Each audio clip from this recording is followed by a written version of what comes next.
Hi everyone, so we're going to set up our sheet of paper to make the pieces of our caterpillar. So first thing you need to do using pencil is write your name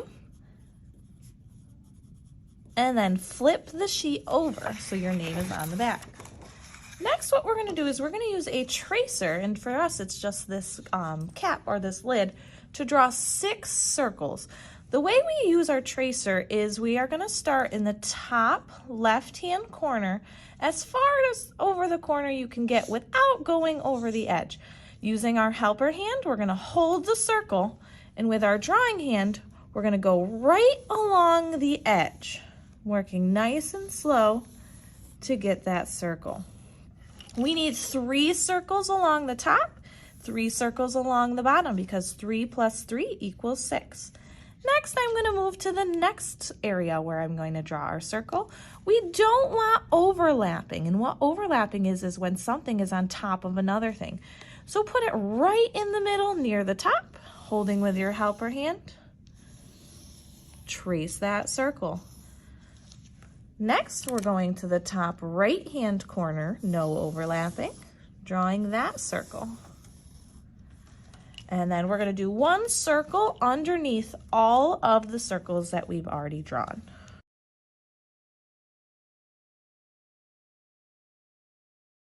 When we're done, it should look something like a Lego block. So we have 1, 2, 3, 4, 5, 6 with no overlapping. Next, what we're going to do is we're going to start painting. You will see at your table we have our 3 primary colors, red, blue, yellow.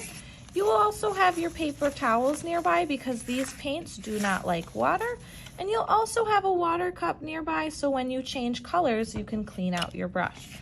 So first thing we want to do is we want to talk about our paint brushes. These are called bristles, the little hairs on the end that push the paint. And we have our handle here. When we're painting, we want to make sure we hold our paintbrush like a pencil so we're in a lot of control. What we don't want is to hold it like it's an ice cream cone. This is not how we hold our paintbrush. Hold it like a pencil so we are almost writing with our paint. First thing we want to do, if your paintbrush is already wet, make sure it's dry. And I like to just dry off on the paper towel. This first dot that we are going to paint is going to be red.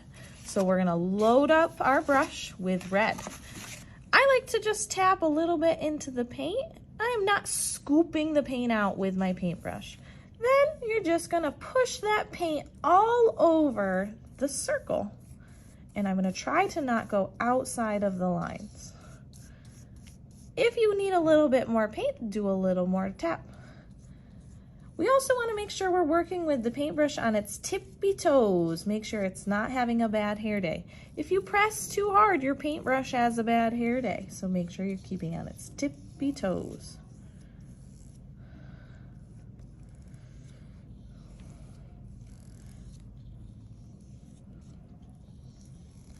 There we go. Next, what we want to do is we need to clean out our brush before we get a new color. To clean our brush out, what I like to do is I like to pretend I'm painting the bottom of the water cup. So I do 1 swish, 2 swishes, 3 swishes. Uh-oh, now my brush is all wet. I should dry it off. If you think you need to swish it some more, just give it a nice quick little stir. What I don't want to see is people flinging the water all over the place. What you could do is just swipe it on the side, just like that. Gets all the extra water off. Since my paintbrush is wet, I'm going to dry it off. And it's all clean, ready for our next color. Next color we're going to do is blue. And we're doing blue in this circle over here, the top right-hand circle. So you're just going to brush in that blue.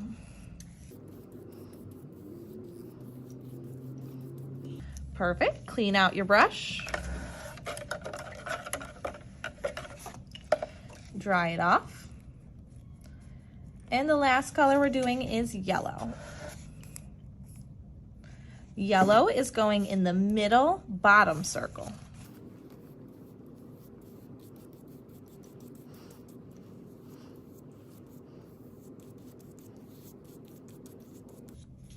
Clean out your brush. Dry it off. Here's where it's going to get pretty fun. we're gonna start color mixing, almost like a math problem. So red plus blue is gonna go in the middle. Red plus blue equals, I guess we'll have to find out. You're gonna take a little bit of red, smear it on that circle. Clean out your brush, dry it off, get a little bit of blue, smear it on that circle. Now, here's where you can have a little bit of fun. You're gonna mix those colors together to see what color it makes. And I'm just doing my paintbrush in little swirl motions, like that. And voila, red plus blue equals a dark purple. Clean out our brush because we want to do the next combo. We're going to do red plus yellow, and it's going to go here. So I'm going to get a little bit of red, smear it on my paper, clean my brush, dry it off, get a little bit of yellow, smear it on my paper, and then do my mixing. See what color you get. Wait a minute, it looks like orange, but it looks too dark. I think I need more yellow in there. There we go, there's my orange.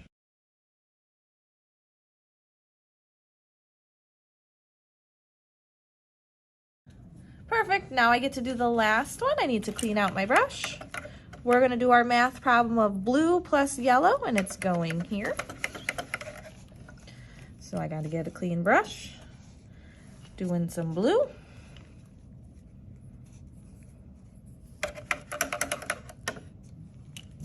Scooping some yellow. And mixing. And voila, we have green. So here we have our primary of red, yellow, and blue that made our secondaries of orange, purple, and green. When you're all done, you're gonna pick up your artwork like a pizza, bring it over to the drying rack to let it dry.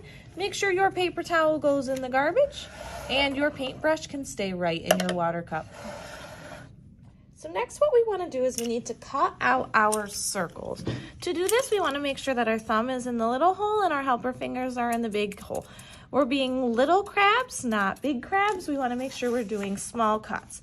What I want to do first is I want to cut out my actual circle with a big cut, and then I'm going to start to do my little cuts around it. So I'm getting it out of the paper and then going around. So do my big cuts. You should have 6 different colors. And then I'm going to start to do my little cuts. So I'm going right on the edge of that line that I drew, pretending I'm a little crab. If you cut off a little bit of the paint, that's okay. And if it's not a perfect circle, that's all right too. So I'm just cutting out each color circle.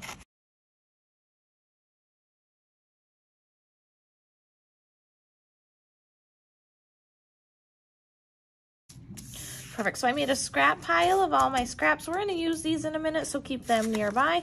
Next, we wanna make sure they're in rainbow order. So you have red, orange, yellow, R-O-Y, and then G for green, blue, and then violet. We're missing our indigo, but that's okay. So next what we want to do is we want to glue these down in rainbow order. So give one big twist. If you twist too high, it's going to break your glue, so be very careful. The art word that we're going to talk about today is overlapping. You'll notice how the black sheet of paper will not fit all of these if they were side by side, so we need to overlap a little bit. So I'm going to start with my red, and I'm going to do a big old circle of glue. That's all you need. And I'm going to put it at the end over here. Now you can see if I put all these side by side, they don't fit. So our overlapping is when something goes on top of another thing. So I'm going to glue my orange on top of the red. So there's a little bit of overlapping, just like that. I like to hold everything down for about 5 seconds. 1 Mississippi, 2 Mississippi, 3 Mississippi, 4 Mississippi, 5 Mississippi. Then I'm going to do the same with yellow. Glue on the back, one big old swirl, then overlap. Hold it down, then all the way down the rainbow.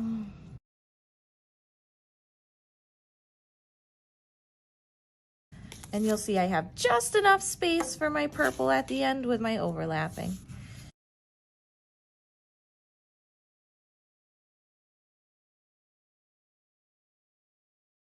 I like to hold everything as a double check just to make sure. You can also do your shake test to make sure nothing falls off. Perfect. So I've got my rainbow here. If you see any pieces that are starting to come up, what you could do is stick a little bit more glue on there and then hold it down some more. Oh, I see my oranges coming up. I'm going to fix that. And oh, my yellow's coming up too. I got to fix that. So the more glue you have on there, the better it's going to stick. Now that we have our rainbow order, we are going to turn these into caterpillars using our scraps. So you need to think about the things that caterpillars have. They have lots of legs, and they have antennas, and they have eyes, noses, mouths. So using your scraps, you can cut out whatever you need to add to your caterpillars. And then I'm just going to start adding those details right to my caterpillar. If you want to add shoes, you can add shoes. If you want to add sunglasses, you can add sunglasses. Use your imagination with the extra pieces that you're adding on.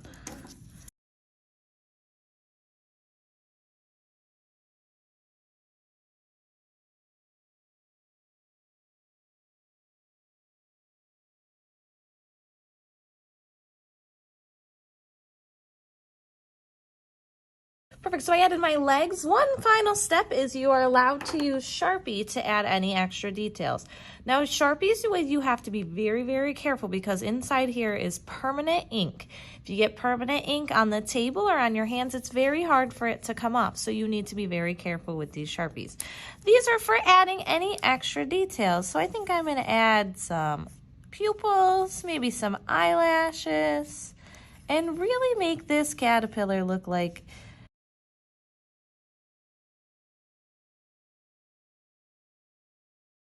you can see too where I added just some detail lines with the Sharpie. Once you're done, make sure your name is somewhere on here. What I like to do is I like to use a light crayon. So I'm gonna write my name right in the bottom corner so everyone knows whose caterpillar this is. Then we need to bring it over to the drying rack.